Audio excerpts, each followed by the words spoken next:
आज हनुमान जयंतीच्या निमित्ताने एक विशेष कार्यक्रम तुम्ही इथे राबवलेत.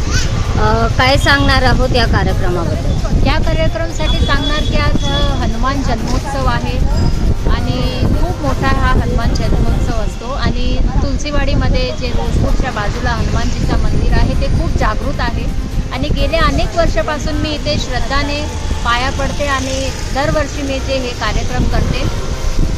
म्हणून मला असं वाटतं की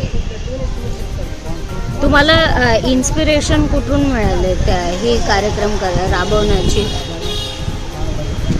इन्स्पिरेशन म्हणजे पहिल्यापासून मला असं आहे की हनुमानजी सगळ्यांसाठी श्रद्धा इच्छा वगैरे पूर्ण करतात. तर आज जे हे कार्यक्रम आहे तो हे सकाळी किती वाजल्यापासून सुरू झालेला आहे आणि संध्याकाळीच्या वाजल्यापर्यंत 11ला सुरू केला आणि रात्री 9 वाजेपर्यंत हे कार्यक्रम सुरू असतात. तुमचं नाव, संघटनेचं नाव? माझं नाव अरुणा मारू आणि मी वॉर्ड क्रमांक 215 तुलसीवाडीमध्ये राहते आणि माझी संघटनेचं नाव आहे राष्ट्रीय फाउंडेशन.